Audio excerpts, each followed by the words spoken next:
छोले भटूरे वाली लड़की की रील सोशल मीडिया पर बहुत ज्यादा वायरल हो रही है आजकल। मैं भी पानी पूरी का ठेला लगा लेती हूँ, मुझे भी पैसों की जरूरत है। सोशल मीडिया से इंस्पायर होकर अपने इलाके में रिचा ने पानी पूरी का ठेला लगा लिया। धीरे धीरे पानी पूरी बिकने लगी। रिचा के पास कुछ पैसे आने लगे और इसी चीज से उसकी सौतेली बहन पिंकी को जलन होने लगी। रिचा पानी पूरी का ठेला लगाकर कमाई कर रही है, तो फिर मैं क्यों पीछे रह जाऊं? पिंकी ने रिचा के ठेले के पास ही एक ठेला लगा लिया और स्ट्रॉबेरी जूस बेचने लगी। आओ, एक नंबर की पानी पूरी खा लो, पूरे बदन में ताजगी आ जाएगी, पेट की सारी बीमारियां खत्म हो जाएंगी, बस एक बार मेरी पानी पूरी खा लो। इस तरह से रिचा जोर जोर से आवाजें लगाकर ग्राहकों को बुला रही थी। उसे देखकर पिंकी भी जोर जोर से पब्लिक को बुलाने लगी। पानी पूरी खाकर अपना खून मत जलाओ, ठंडा और मीठा स्ट्रॉबेरी का जूस पियो, चेहरे पर चमक और पर्सनैलिटी में दमक आ जाएगी। पिंकी के इतना बोलते ही सारी पब्लिक पिंकी की दुकान पर चली गई और स्ट्रॉबेरी का जूस पीने लगी। शाम को जब दुकान बंद करने का टाइम हुआ तब रिचा पिंकी के पास गई। देख पिंकी, तू अपना धंधा चला और मुझे अपना धंधा चलाने दे, वरना एक कंटाप मारूंगी कान के नीचे तो बत्तीसी जमीन पर गिर जाएगी, समझी? हमने भी हाथों में चूड़ियां नहीं पहन रखी हैं, विधायक जी से सीधा संबंध है मेरा। इस तरह से दोनों लड़ते झगड़ते रहते थे। मजा नहीं आ रहा है। मेरे पास जो भी ग्राहक आते हैं रिचा की पानी पूरी खाने के बाद ही आते हैं। पहले पानी पूरी खाकर अपने अंदर आग पैदा कर लेंगे, उसके बाद ठंडा ठंडा जूस पीने लगेंगे। क्या बड़बड़ा रही है पिंकी? ऊपर वाले का शुक्रिया अदा कर, कम से कम मेरी वजह से तेरे पास ग्राहक तो आ रहे हैं। जिस दिन मैं चली गई ग्राहक भी नहीं आएंगे। कौन जाएगा कौन नहीं ये तो कल पता चलेगा। अगले दिन पिंकी ने दुकान नहीं खोली और कुछ गुंडों के पास चली गई। ये लो 5,000 और उस रिचा का ठेला कल से इस मार्केट में दिखना नहीं चाहिए। ठीक है, अब तो जाए यहाँ से, कल से उसका ठेला दिखाई नहीं देगा। अगले दिन कुछ गुंडे रिचा की दुकान पर आए और उसकी दुकान तोड़ फोड़ कर चले गए। रिचा को बिल्कुल समझ में नहीं आया कि आखिर हुआ क्या। अब इस मार्केट में मैं अकेला राज करूंगी। कमबख्त, क्या कह रही थी कि मेरी वजह से तेरी दुकान पर ग्राहक आते हैं। अब देखती हूँ ये क्या करती है। हमसे पंगा ले रही थी। रिचा के गोलगप्पे खाने के लिए कुछ ग्राहक वहां पर आए, लेकिन पानी पूरी का ठेला ना लगा देखकर वो सीधा पिंकी की दुकान पर चले गए। अरे पिंकी बहन, पानी पूरी वाली कहाँ चली गई? पानी पूरी खाने से पेट खराब होता है, स्ट्रॉबेरी का जूस पीजिए और चेहरे पर चमक लाइए। वो पानी पूरी वाली सब कुछ छोड़कर गांव भाग गई है, अब कभी नहीं आएगी। रिचा और पिंकी दोनों सौतेली बहन थी और दोनों ही अनाथ थी। उनके माता पिता का देहांत हो गया था। रिचा रोते हुए अपने माता पिता को ही याद कर रही थी। माँ, पिताजी, मैं हमेशा पिंकी को अपनी सगी बहन ही मानती थी। भले ही वो मेरी सौतेली बहन है, लेकिन उसने तो मेरे साथ दुश्मनों जैसा बर्ताव किया। कुछ दिनों बाद जहाँ पर रिचा पानी पूरी का ठेला लगाती थी, उसी जगह पर उस गुंडे ने अपना ठेला लगा लिया जिसके पास पिंकी मदद मांगने गई थी। वहां पर वो पानी पूरी के साथ स्ट्रॉबेरी और मैंगो का जूस भी बेचने लगा। पिंकी ऊपर ही ऊपर मुस्कुरा रही थी, लेकिन अंदर ही अंदर वो डर रही थी। इस 2 कौड़ी के गुंडे ने मेरी ही दुकान के सामने स्ट्रॉबेरी और पानी पूरी का बिजनेस एक साथ खोल लिया। मैं तो सिर्फ स्ट्रॉबेरी का जूस बेचती हूँ, अब क्या होगा? जो लोग पानी पूरी खाने के शौकीन थे वो अब इस गुंडे की दुकान पर जाने लगे और जब उन्हें जूस पीना होता तो पानी पूरी खाने के बाद उसी की दुकान पर जूस भी पी लेते थे और इस तरह पिंकी का धंधा धीरे धीरे ठप पड़ गया। इससे अच्छा तो रिचा ही थी, कम से कम उसके ग्राहक मेरी दुकान पर तो आते थे। अब इस गुंडे से मैं कुछ कह भी नहीं सकती, वरना मेरा ठेला भी पलटा देगा। पिंकी को कोई रास्ता नजर नहीं आ रहा था। रात में पिंकी अपने कमरे में अकेली लेटी हुई कुछ सोच रही थी। कहते हैं हर किसी को उसके कर्मों का दंड जरूर मिलता है। जो मैंने रिचा के साथ किया वो मेरे साथ हो गया। अब मैं अपना ठेला तो वहां लगा सकती हूँ, लेकिन जब ग्राहक ही नहीं आएंगे तो क्या फायदा। यही सब सोचते सोचते पिंकी सो गई। करीब आधी रात में उसके सपने में उसके माता पिता और उसकी सौतेली माँ यानी रिचा की सगी माँ भी दिखाई दिए। बेटा, मैंने तो तुझे हमेशा सिखाया है कि कभी किसी के साथ गलत मत करना, पर तूने मेरी बात नहीं मानी। अरे मानेगी कैसे, हम लोग तो अब जिंदा रहे नहीं। ये सोच रही होगी कि अब कौन सा हमारे माँ बाप मुझे देख रहे हैं। अगर मैं तुझे कोई सलाह दूंगी तो तुझे लगेगा कि मैं रिचा की तरफदारी कर रही हूँ, क्योंकि मैं तेरी सौतेली माँ हूँ। लेकिन अगर तुम दोनों बहनें मिलकर काम करो तो तुम लोगों को कोई नहीं हरा सकता। वो भी बिना किसी से लड़ाई झगड़ा किए, क्योंकि धंधे में लड़ाई झगड़ा नहीं किया जाता। तुम दोनों का अब इस दुनिया में कोई नहीं है, एक दूसरे का सहारा बनो, लड़ो मत। सुबह जब पिंकी की आंख खुली तब वो हैरान रह गई। उसे अपनी गलती का एहसास हो गया था। अब रिचा के पास कई महीनों से कोई काम नहीं होगा। बेचारी की हालत बहुत खराब हो गई होगी। अभी उससे मिलकर आती हूँ। पिंकी बिना नहाए धोए सीधा ऋचा के घर पहुंच गई। दीदी, दीदी मुझे माफ कर दो, आपने सही कहा था, आपकी वजह से ही मेरी दुकान चल रही थी। पिंकी के मुंह से पहली बार दीदी सुनकर ऋचा को खुद पर विश्वास नहीं हुआ। फिर कोई नाटक कर रही है ना? मेरा धंधा वैसे ही बंद हो गया और तू सुबह सुबह दिमाग खाने आ गई मेरा। दीदी मैं कोई नाटक नहीं कर रही हूँ, मैं आपको पूरी बात बताती हूँ। आपकी दुकान मैंने ही गुंडों से गिरवाई थी ताकि कोई भी मेरा कॉम्पिटिटर ना रहे मार्केट में। हाँ मुझे पता है, मुझे सब कुछ पता है।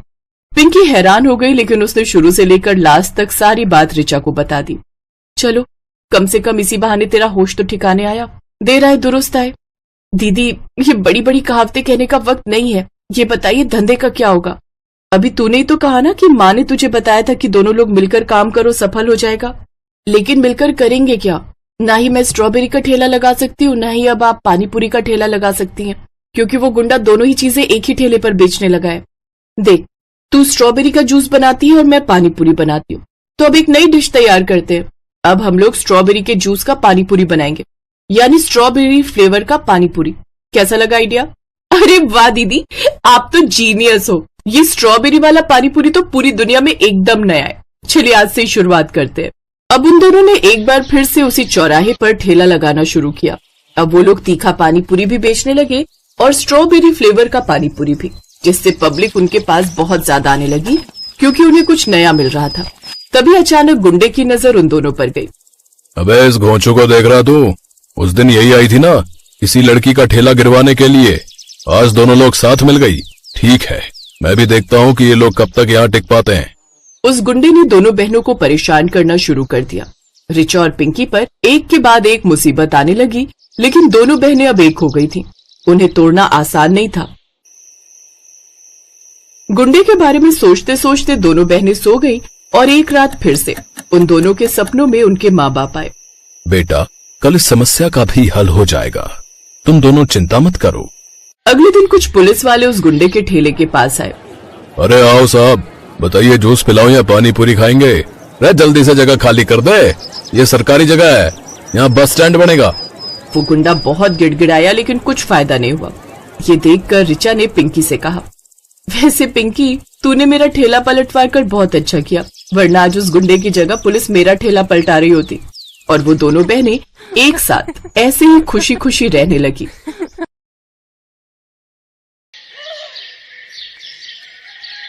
मनोहर पानीपुरी का ठेला चलाता था। उसकी एक 4 साल की बेटी थी और पत्नी शोभा दोबारा गर्भवती थी। मनोहर का परिवार बढ़ रहा था, इसी चिंता में वो ज्यादा मेहनत करता था। सुबह जल्दी उठकर पानीपुरी बनाने की सारी तैयारी करके मनोहर जल्दी ही काम पर निकल जाता था और शाम तक ठेले पर पानीपुरी बेचता था। मनोहर की पानीपुरी लोगों को बहुत पसंद थी, इसलिए ग्राहक भी आ ही जाते थे। मनोहर पानीपुरी खिला भाई। आटे की या सूजी की भैया जी? दोनों तरह की खिला दे। है भाई, तेरी पानीपुरी खाने में इतनी स्वादिष्ट होती है कि मजा आ जाता है भाई। हाँ मनोहर भैया 40 रुपए की पानीपुरी पैक कर देना, पानी थोड़ा ज्यादा कर देना। अभी कर देता हूँ। आने जाने वाले लोगों की नजर मनोहर के ठेले पर पड़ी जाती थी और पानीपुरी तो एक ऐसी चीज है जिसे देखकर मुंह में पानी आ ही जाता है, इसलिए लोग उसके ठेले पर रुककर पानीपुरी खाते और आगे बढ़ते। पर कुछ दिनों से मनोहर के ठेले पर भीड़ आनी कम हो गई थी, क्योंकि मानसून आ गया था और रोजाना ही तेज बारिश आ जाती थी, इसलिए लोग सड़क पर कम रुकते थे। बिक्री पर असर होने से मनोहर की रोजी रोटी पर भी असर पड़ा था। ये लो, रोटी खा लो। शुभा क्या बात है, चिंता में दिखाई दे रही हो? पूजा कहाँ है, दिखाई नहीं दे रही? वो पड़ोस वाली माला के घर खेलने गई है। वो शरद बाबू आए थे, मकान का किराया मांग रहे थे। बोल रहे थे 15 दिन ऊपर हो गए हैं, उन्हें अगले हफ्ते तक किराया चाहिए, नहीं तो हमें ये घर खाली करना पड़ेगा। उन्हें हमसे ज्यादा किराया देने वाले किराएदार मिल रहे हैं।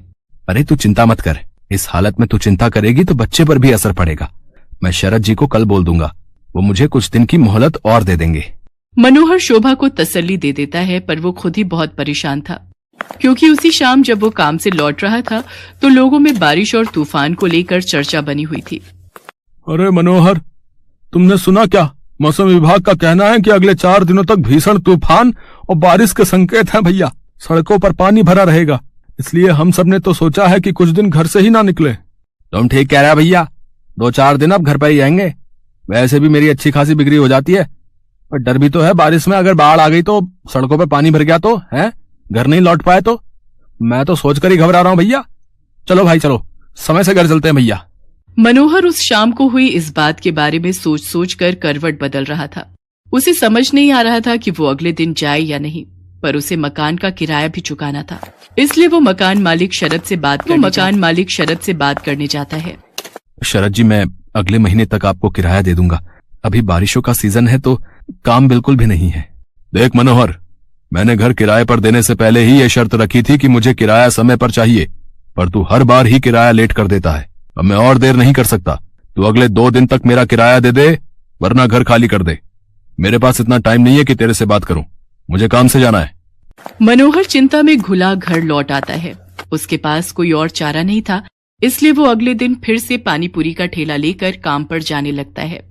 पड़ोस की सुनीता भाभी कह रही थी कि अगले 2 दिनों तक बहुत बारिश होने वाली है, आप 2-3 दिन काम पर ना जाओ तो अच्छा है। शोभा, मैंने शरद जी से बात की थी, वो नहीं मान रहे हैं। उन्हें अगले 2 दिन में किराया चाहिए, इसलिए मुझे पानीपुरी का ठेला लगाने जाना ही होगा। मनोहर घर से निकल पड़ता है। वो ठेला लेकर जब अपनी जगह पर पहुंचा तो उसने देखा आज बहुत कम ठेले वाले खड़े थे। उसे पता था कि सबने पहले ही मना कर दिया था, इसलिए सब 2-3 दिन घर पर ही रहेंगे। मनोहर अभी अपना ठेला तैयार कर ही रहा था कि अचानक तेज बारिश शुरू हो गई और बारिश लगातार तेज होती जा रही थी। मनोहर का पूरा ठेला बारिश के पानी से भीग चुका था। उसका बहुत नुकसान हो गया था। हे भगवान, कितना नुकसान हो गया। सोचा था आज थोड़ी कमाई हो जाएगी तो किराए के थोड़े पैसे देकर शरद जी को संभाल लूंगा, पर अब क्या करूं। आज तो 1 पाई की भी कमाई नहीं हुई। अब तो वापस घर जाने के सिवा कोई रास्ता नहीं। घर ही चला जाता हूँ। बारिश का पानी सड़कों पर भर रहा है, अगर कुछ देर और रुका तो यहीं फंस जाऊंगा। मनोहर अपने ठेले को अभी लेकर जा ही रहा था कि अचानक से एक गाड़ी तेजी से आती है और सड़क पर फिसलती हुई एक पेड़ से टकरा जाती है। अचानक हुए ऐसे हादसे से मनोहर दंग रह जाता है। वो देखता है कि गाड़ी एक महिला चला रही थी और बराबर में उसके एक छोटी बच्ची बैठी हुई थी। महिला की ज्यादा चोट आई थी और वो बेहोश हो गई थी। बच्ची को खरोंचे आई थी और वो दर्द से रो रही थी। मनोहर उनके पास जाता है और रोती हुई बच्ची को गोद में उठा लेता है। लोग उसका साथ देने से मना कर देते हैं। हे भगवान, न जाने ये कौन है। चुप हो जा बिटिया, इसके तो हाथ पर चोट आई है। अगर इन्हें कुछ ही देर में अस्पताल नहीं ले गया तो अनर्थ हो जाएगा। ए भैया, जरा ऑटो रोको। ए भैया, आओ भैया, जरा गाड़ी रोको। कोई रोक ही नहीं रहा, कोई भी मदद करने को तैयार नहीं हो रहा है। मैं इन दोनों को इस हालत में यहाँ मरने के लिए नहीं छोड़ सकता। मेरी आत्मा इसके लिए कभी हाँ नहीं कहेगी। अब मैं क्या करूं? अब तो एक ही रास्ता बचा है। मनोहर को कुछ समझ नहीं आ रहा था। उस महिला की हालत गंभीर होती जा रही थी। उसके खून बह रहा था। मनोहर जल्दी से अपने ठेले का सामान उतारता है और बड़ी मुश्किल से उस औरत को अपने ठेले पर लिटाता है और बच्ची को भी साथ में ठेले पर बिठाकर बारिश में भीगता हुआ बड़ी मुश्किल से एक अस्पताल में पहुंचता है। उसे इस हालत में देखकर अस्पताल के डॉक्टर और नर्स जल्दी से उस महिला को एडमिट करते हैं। मनोहर उस रोती हुई बच्ची को संभाल रहा था। बच्ची के हाथ में चोट थी। मनोहर ने अपने मोबाइल से अपनी पत्नी शोभा को भी फोन कर दिया था ताकि वो परेशान न हो। कुछ घंटों बाद महिला को होश आता है। वो अपने पति को फोन मिलाती है। कुछ देर बाद उसका पति हॉस्पिटल पहुंचता है और अपनी पत्नी और बच्चे की हालत देखकर घबरा जाता है। डॉक्टर, सुषमा कैसी है? ये सब क्या हो गया? सुषमा, मुझे तो लगा था तुम अपनी मम्मी के घर पहुंच चुकी होगी। रोहित, मैं घर से निकली थी तो बारिश नहीं थी। मैंने सोचा आराम से पहुंच जाऊंगी, पर अचानक पता नहीं क्या हुआ, मैं गाड़ी संभाल नहीं पाई। कीचड़ में वो फिसलती चली गई और उसके बाद तो मुझे होश ही नहीं था। रोहित, ये भैया बहुत अच्छे हैं। आज इन्होंने मेरी और स्वाति की जान बचाई है। आपकी वाइफ ठीक कह रही है। आज की दुनिया में ऐसी मदद कोई नहीं करता। हमने अपनी आंखों से देखा था। ये भैया बारिश में अपने ठेले पर आपकी पत्नी और बच्ची को हॉस्पिटल लेकर आए थे। मैं आपका एहसान किस तरह से चुकाऊंगा? आपने जो मेरे लिए किया है, उस एहसान के बदले में आपके लिए कुछ भी कर सकूं तो मेरे लिए बहुत बड़ी बात होगी। बाबूजी, ये तो मेरा धर्म है। अगर मुसीबत में पड़े लोगों की जिसने सहायता नहीं की तो वो इंसान ही क्या। रोहित को पता चलता है कि मनोहर पानीपुरी का ठेला चलाता है। वो देखता है कि मनोहर बहुत गरीब और मजबूर है, जो अकेले ही बड़ी मुश्किल से अपना परिवार चला रहा है। मनोहर भैया, अब आपको चिंता करने की कोई जरूरत नहीं है। आपका मकान का किराया भी भर जाएगा और आपके परिवार की परेशानियां भी दूर हो जाएंगी। आपकी अपनी पानीपुरी और चाट की दुकान होगी, जिसको खुलवाना मेरी जिम्मेदारी है। रोहित की बातें सुनकर मनोहर के चेहरे पर खुशी झलक आती है। कुछ ही दिनों में रोहित मनोहर को पानीपुरी और चाट की एक बड़ी और अच्छी दुकान खुलवा देता है। मनोहर को उसकी अच्छाई का फल मिल जाता है और उसकी सारी